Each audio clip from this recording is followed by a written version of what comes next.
संप्रसारित हेब silver city कटकर सीमा कटक सहित सामिल हेब अनेक गाँ कटकर सीमा को संप्रसारित करने सीडीए सहित आउ 102 गोटी गाँ को मिसाजिब।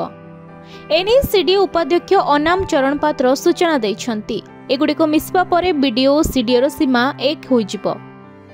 देखो आमर आगरू 287 विलेज सीडीए एरिया रे अंतर्भुक्त होता रूराल एरिया जोटा सीडीए एरिया को आसला आउ बड़का 102 विलेज सेटा रूराल एरिया रही जाता लेफ्ट आउट होगी जोटि अर्बानाइजेशन ग्रो कर जाता सीडीए रे मिसी नथिला एवं बर्तमान में लास्ट आमर अथॉरिटी मीटिंग रे से 102 विलेज को आम सीडीए एरिया रे अंतर्भुक्त करने अथॉरिटी अप्रूव कर देछि गवर्नमेंट को जाइए गवर्नमेंट नोटिफिकेशन करदे मिसीज ये 102 विलेज और सीडीए एरिया रे मिसीगला मिसीजा फल बीडीए एरिया और CDA area will be a common boundary so that there will be no left out village in rural area.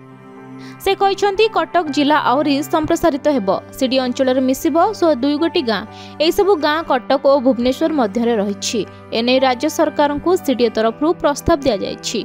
BDO CDA सीमा गोटे हेब एथिरे बांकी और कटक सदर निर्वाचन मंडली गाँ गुड़िक रही पूर्वर एथिरे 287 गाँ मिसा जाइथिला एबे आउ 102 गाँ मिश्रण करा जिवो।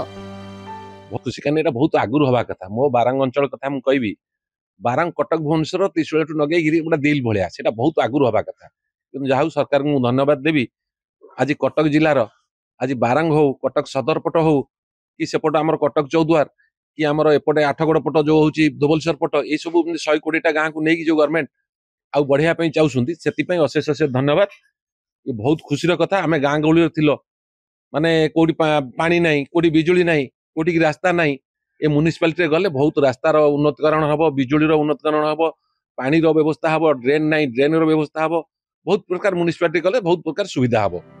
सेपटे यही सूचना पाइबा परे खुशी प्रकाश करिसेंती स्थानीय लोके। एही ग्रामांचल गुड़िक ट्विन सिटी मध्य थिले मध्य रास्ता घाट बिजुली ड्रेनेज और परिमल क्षेत्र में पछुआ थिला। यह व्यतीत अनेक सुविधा सुजोग वंचित हेउथिले एठाकार लोके किंतु एणिकी सही सब समस्या रहिबो नाही बोली स्थानीय बासिंदा कहछंती। कटकरू आरित कुमार महापात्रଙ୍କ रिपोर्ट खबर ओडिशा।